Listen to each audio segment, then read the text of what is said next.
بندہ جس سے پیار کرتا ہے نا، وہ بندہ کبھی کبھی پھر پیار کا فائدہ ناجائز بھی اٹھاتا ہے، کبھی کبھی یہ بھی نقصان لوگ کرتے ہیں۔ پہلی بات تو یہ کہ جب پیار ہو جائے تو اس کا فائدہ جائز بھی نہیں اٹھانا چاہیے۔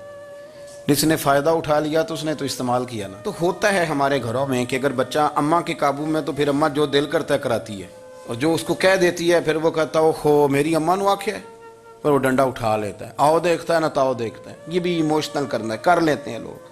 بیٹی کو بھی پتہ چل جائے نا ابا میری بات مانتا ہے، تو وہ سارے بچے کہنا سیر کرنے جانا ہے تو ابا جی کو کون منائے گا، تو کہتی ہے تسی چپ کر جاؤ، ابا جی کو میں بات کروں، اسے پتہ ہے میرے سے پیار کرتا ہے۔ اب بات کو سمجھ لیں، یہ ایک ایموشنل کرنے کا طریقہ ہوتا ہے، لوگ کر لیتے ہیں، اور وہ بندہ چونکہ پیار کر رہا ہوتا ہے تو پیار کرنے والا بہرحال کہیں نہ کہیں پھر قابو آ جاتا ہے۔ وہ استعمال بھی ہو تو ہو جاتا ہے، لیکن وہ بندہ ٹھیک ہوتا ہے، کیونکہ وہ استعمال ہو بھی رہا ہے تو ہو تو پیار میں رہا ہے نا، پیار میں ہو رہا ہے نا۔ سمجھ لیں میری بات کو۔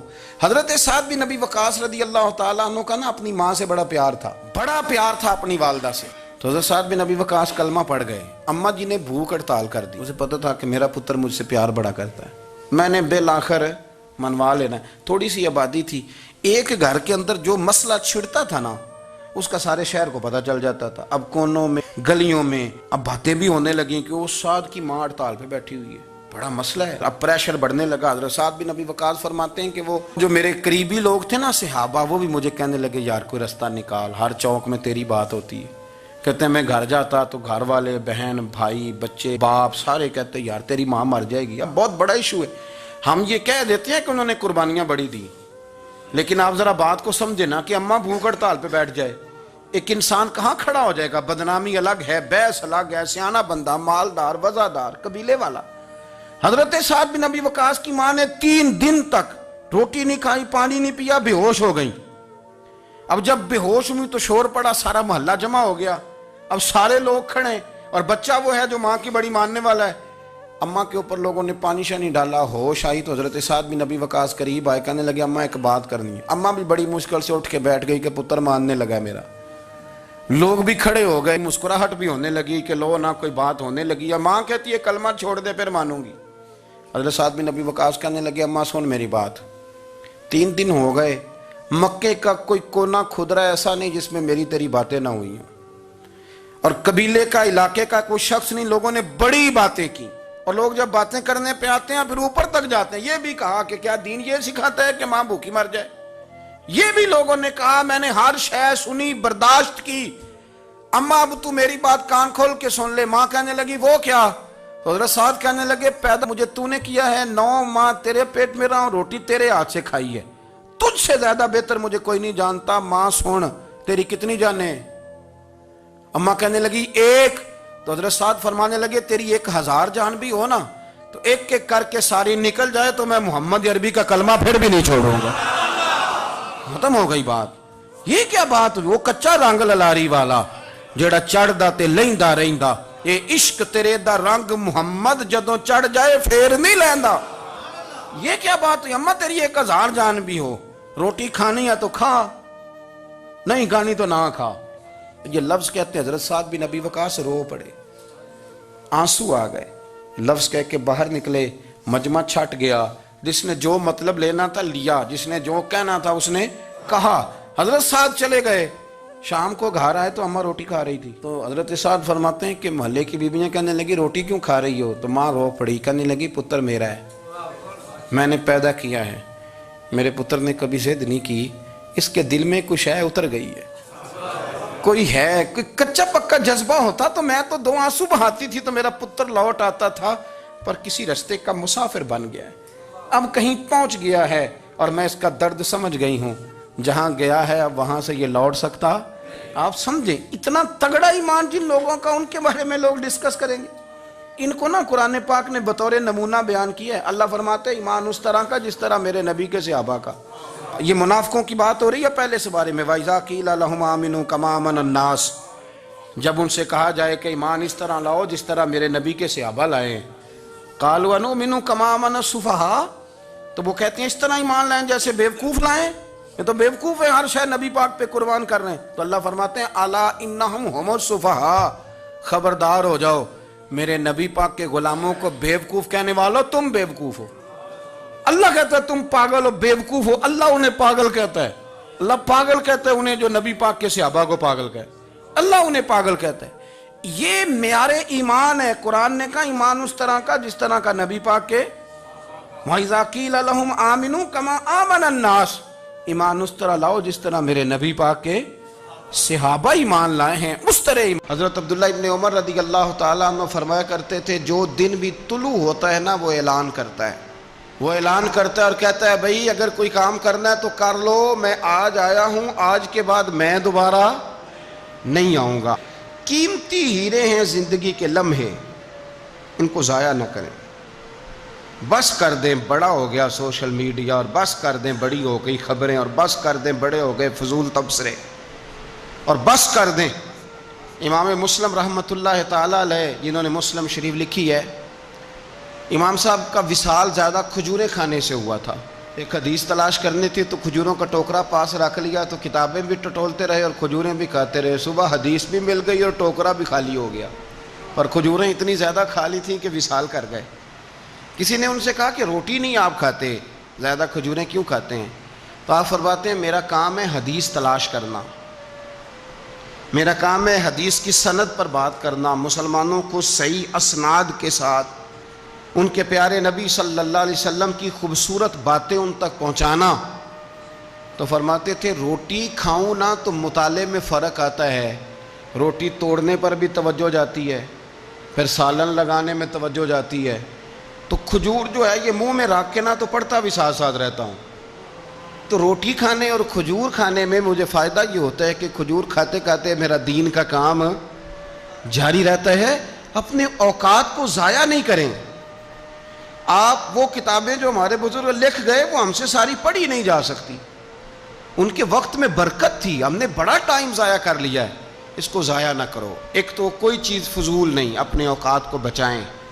جو ٹائم بچ جائے وہ ذکر الہی میں لگا دیں، تلاوت قرآن میں لگا دیں، اللہ کی عبادت میں لگائیں. پڑھنے اور لکھنے میں وقت کو آپ یقین کریں بہت سارے لوگ ہیں فارغ ہیں، کبھی کبھی بڑا اہم اور ضروری کام کرنا ہوتا ہے تو بعض دوست ملنے کے لیے آ جاتے ہیں. اب ایک ریسرچ جاری ہے، میں ایک تفسیر کو دیکھ رہا ہوں، مجھے ایک بڑا اہم کام کرنا ہے. ایک دوست ملنے کے لیے آیا ہے اور اس سے پوچھا صاحب آپ کیسے ہیں؟ تو کہنے لگا میں فارغ تھا تو میں نے کہا چلو پیر صاحب کے پاس چلتا ہوں. تو میں اس سے یہ کہہ رہا ہوں کہ میاں جب میں فارغ ہوں گا تو تب آپ کو آنا چاہیے تھا نا، آپ اس کو وقت گزارنے کا ذریعہ تو نہ سمجھیں. اور پھر اگر آپ آئے ہیں تو آپ کو علمی بات کریں، آپ کو دین کی بات پوچھیں، میں آپ کے ساتھ ڈسکس کروں. آپ اگر آ کے اپنے محلے کے کونسلر کی بات چھیڑیں گے تو نہ وہ ہمارے کہنے سے سیدھا ہوا ہے اور نہ اس نے ہونا ہے. تو ہم نے فضولیات میں، ابحاث میں، بحثوں میں الجھ کا ٹائم ضائع کیا. پلٹ کے دیکھو زندگی میں کتنا وقت ضائع ہوا ہے. یہ کبھی دوبارہ ہمارے ہاتھ یہ کبھی ہاتھ نہیں آئے. میرے نبی پاک علیہ السلام نے فرمایا جنتی کبھی افسوس نہیں کریں گے، پر اس بات پر جنتی بھی افسوس کریں گے کہ یار وہ 4 لمحے ضائع کیوں ہو گئے. حضرت عبداللہ ابن عمر گزر رہے تھے تو ایک قبر پر نظر پڑی آپ کی، تو آپ نیچے اتر آئے گھوڑے سے، تو تھوڑا سا سائیڈ پہ مصلی بچھایا اور 2 رکعت نماز ادا کی. پھر سفر شروع ہوا تو آپ کے خادم جو ساتھ تھے وہ عرض کرنے لگے حضور آپ کی اس بات کی سمجھ کوئی نہیں آئی کہ آپ نے گھوڑے سے اترے اور صرف 2 رکعتیں پڑھی اور چل دیے.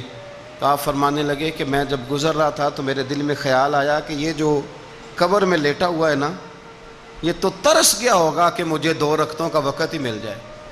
حضرت عبداللہ ابن عمر کہتے ہیں میرے ذہن میں خیال آیا کہ قبر میں لیٹ کے ترس رہا ہوگا کہ مجھے 2 رکعتوں کا. لیکن یہاں تو لوگوں نے میرے بھائی 6 گھنٹے گردنیں تھک گئیں موبائل پہ جھکی ہوئی، لیکن محمل اور فضول اور کوئی معنی نہیں اور کوئی مقصود نہیں، اور اس نے یہ کہہ دیا تو اس نے وہ کر دیا، اور اس نے یہ آج کل جو بیماری چلی ہے نا اس سے سب سے زیادہ نفسیاتی مریض وہ لوگ بن رہے ہیں جن کا تعلق موبائل اور خبروں سے زیادہ ہے. اور اگر میں کہہ دوں کہ 90% لوگوں کا تعلق ہے اس کے ساتھ تو میری بات غلط تو نہیں؟ کیونکہ ہر وقت ہم اسی کو دیکھتے رہتے ہیں، ادھر یہ ہو گیا، ادھر وہ ہو گیا، ادھر ایسے ہو گیا. تو وہ چیزیں ہماری نفسیات کو، گھروں کے اندر بیٹھے بہت سارے لوگ بیمار ہو گئے اور ذہنی مریض بن گئے. کیوں؟ اس لیے کہ انہوں نے اپنا دل نہ قرآن پاک میں لگایا، نہ تلاوت میں لگایا، نہ اذکار میں لگایا، نہ وظائف میں لگایا، نہ ہماری طبیعت ہے یہ کام کرنے کی، تو الٹا سیدھا سوچ ساچ کے تو ہم الجھ جاتے ہیں۔ یہ گھروں میں جھگڑے زیادہ کیوں ہوتے ہیں کہ بہو ذکر نہیں کرتی اللہ کا، ساس کے خلاف ہی سوچتی رہتی ہے، اور ساس ناراض نہ ہو، ساس و سسر جن کی عمر اب اتنی زیادہ ہو گئی ہے کہ اب اگلا سٹیج دنیا سے جانے کا ہی ہے، وہ بھی اتنی توجہ کرتے ہیں کہ یہ میرا بیٹا کیا آج شام کو مٹھائی کا ڈبہ لایا ہے کہ یہاں وہ بالٹے سیب لایا ہے۔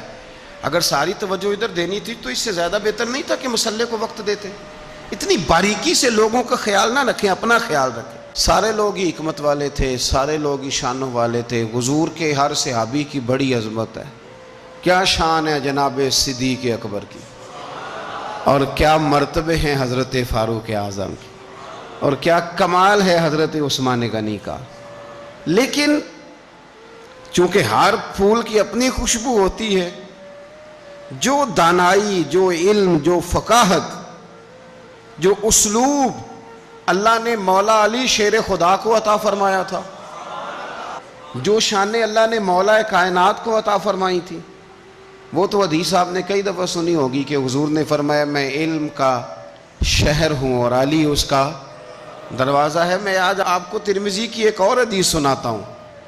نبی پاک علیہ السلام نے فرمایا انا دار الحکمت، انا دار الحکمت، انا دار الحکمت۔ کیا خوبصورتی ہے اور کیا شان ہے میرے نبی پاک کی۔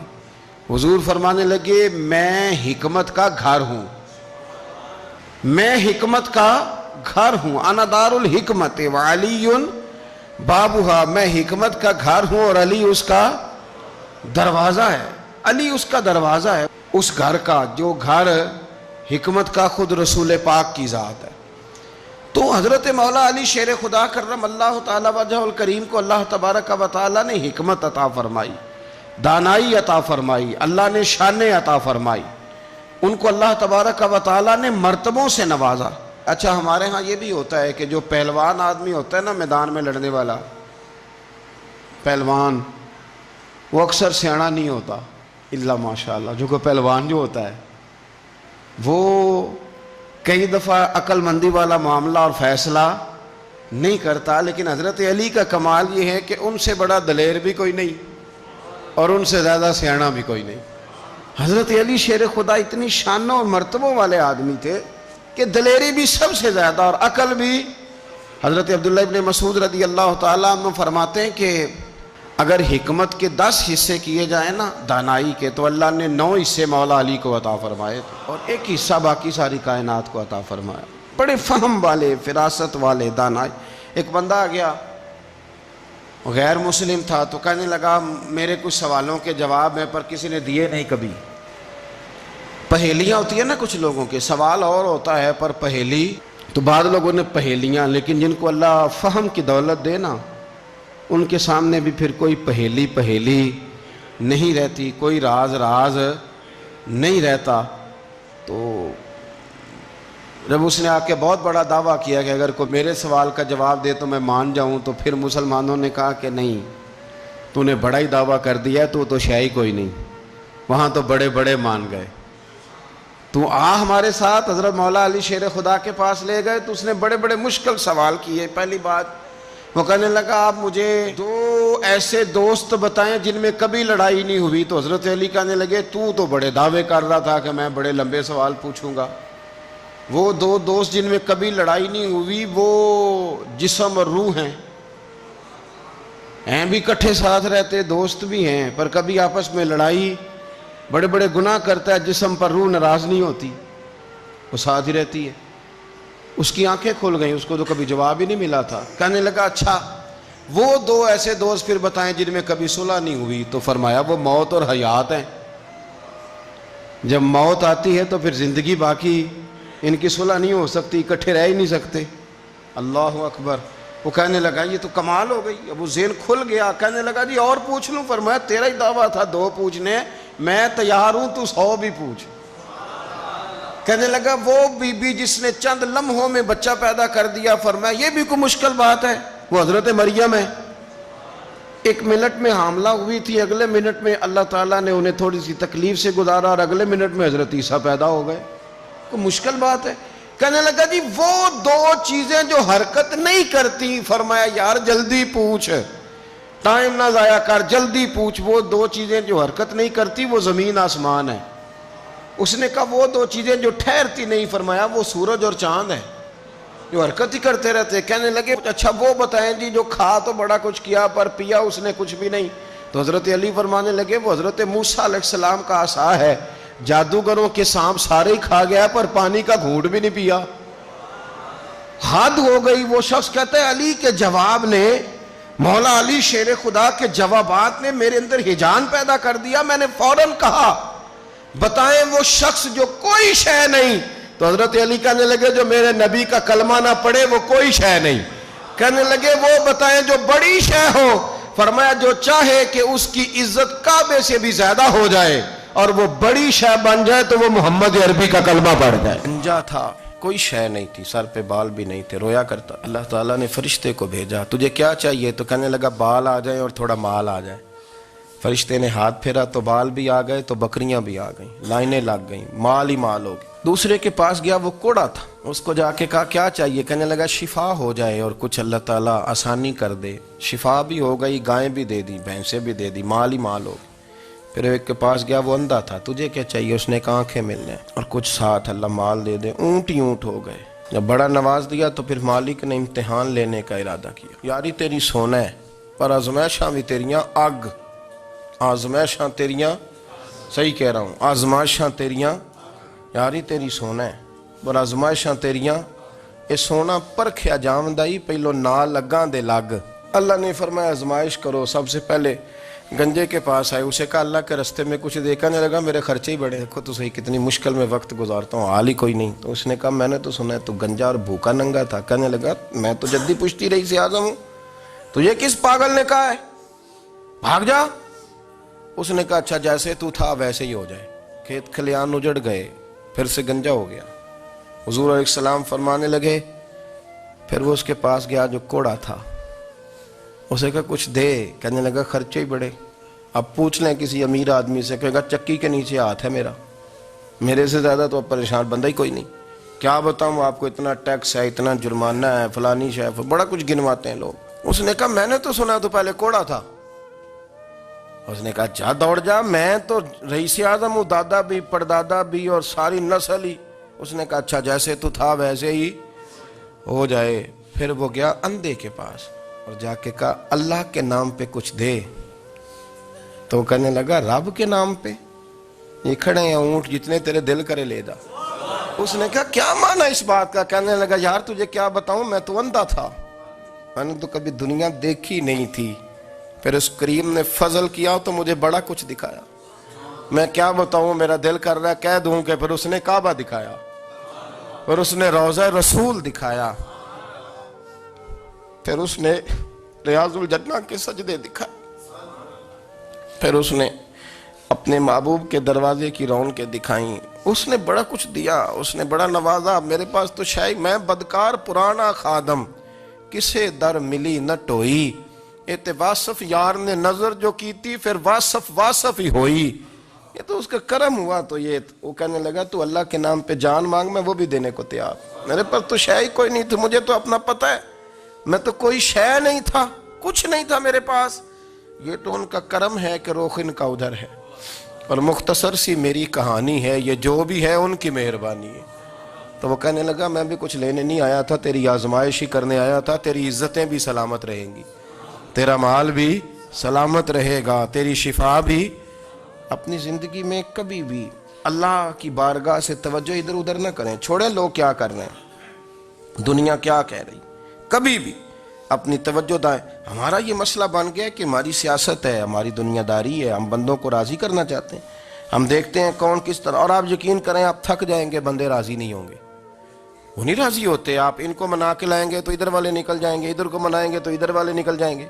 اس چکر سے باہر آئیں، اس رب کو راضی کریں جو فرماتا ہے ان الذین آمنوا وعملوا الصالحات سیجعل لهم الرحمن ودا. فرمایا تو ایمان لانے کے بعد نیک عمل کر، میں لوگوں کے دلوں میں تیری محبت پیدا کر دوں گا. رحمان لوگوں کے دلوں میں محبت ڈال دے گا، اللہ لوگوں کے دلوں میں۔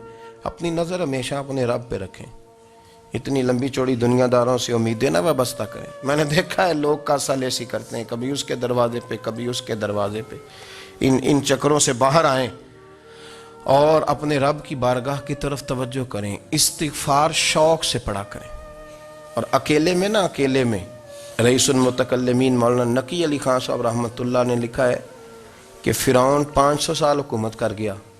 فرماتے اصل وجہ یہ تھی کہ دنیا جب سو جاتی تھی نا تو اوپر چادر لے کے تو مصلے پہ بیٹھ جاتا تھا اور ہاتھ باندھ کے کہتا تھا رب تو ہی ہے، میرا پردہ نہ کھولنا، مالک تو ہی ہے، کرم نوازی کرنا، میری پکڑ نہ کرنا۔